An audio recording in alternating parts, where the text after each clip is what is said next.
Hi, Oddings. Welcome to Stories with Sapphire. I'm your Ate Sapphire.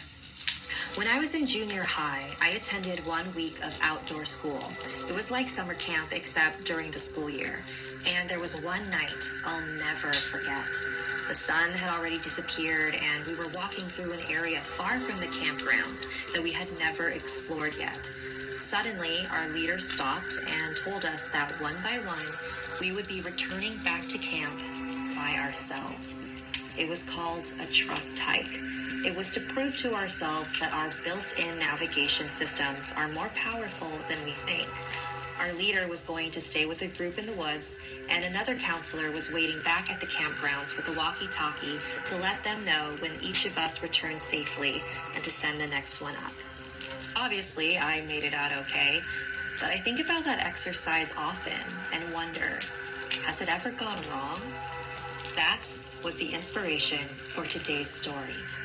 And now, it's story time.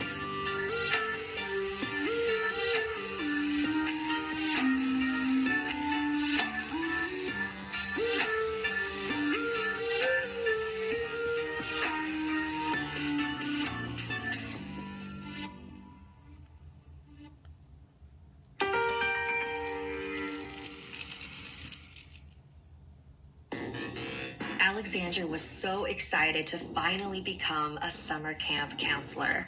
It had been her dream since she went to camp years ago. Getting paid to be outdoors and boss kids around, how could she pass that up? It was the final day of training, and she and her leader, Gu, were hiking in a part of the campground she had never been to. Gu stopped very suddenly and turned to Alexandra.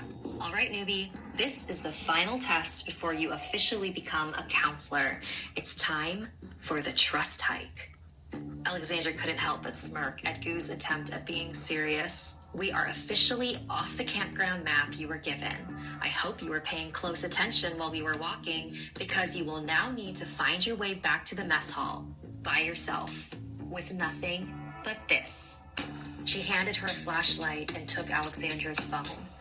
Alexandra looked up at the horizon. The sun was already mostly hidden. She was not comfortable with this. Seriously? I have no idea where we are. Every counselor before you has been through this and made it out just fine. You're not as lost as you think. Trust me. Alexandra looked out at the dense and dark canopy of trees before her. She took in a deep breath and walked through. The crunch of the leaves beneath her feet was booming in her ears. She steadied her breath. Leaves snapped behind her and she whipped around. Nothing. Stop being so paranoid, she thought to herself. We didn't run into trouble on our way here, so why would I run into trouble on the way back, right? She looked down at the ground. So far, the path was pretty clear. She could do this, she continued to reassure herself. They wouldn't let me do this if it wasn't safe. Her confidence faded when the path beneath her disappeared. Did they pass that log in that tree before? Or maybe they came from the right through that small opening. Alexandra's head began swirling with second guesses. Her flashlight flickered.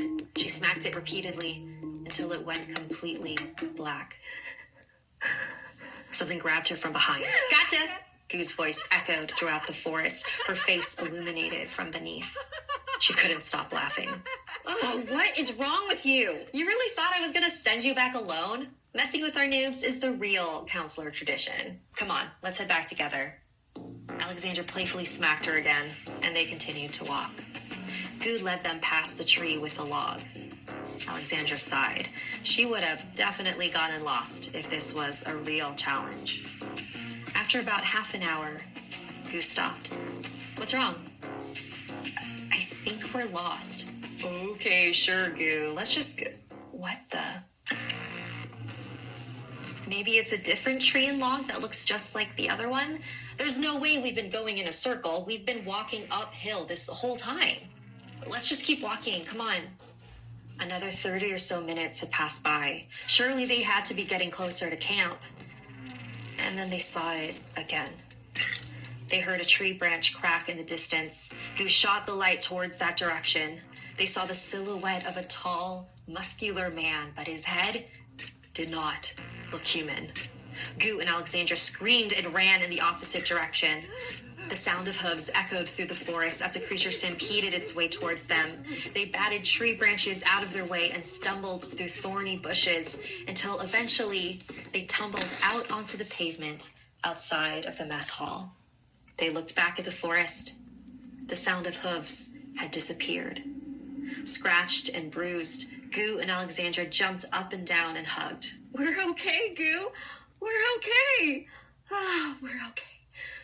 Alexandra! Goo! Alexandra? Goo? Where are you guys? Goo? Oh my God. We're okay, Goo. We're okay. We're okay, Goo. We're okay. We're okay. We're okay. In Filipino folklore, there is a creature known as a Tikbalang. It has the body of a muscular man with the head of a horse. They love to mess with travelers in the forest and get them lost, sometimes manipulating them to the point of insanity. If you suspect that you're being played with by a tikbalang, you can reverse the curse by turning your shirt inside out, which confuses the creature. If only Goo and Alexandra had known. If you don't want to get mauled by a tikbalang, like this video and subscribe to my channel. Submit your own stories to storieswithsapphire@gmail.com. For more spooky, supernatural, and spiritual stories, listen to the Stories with Sapphire podcast wherever you listen to podcasts. If you like what you saw and would like to support this independently run show, head over to patreon.com/storieswithsapphire. Until we meet again, sleep tight.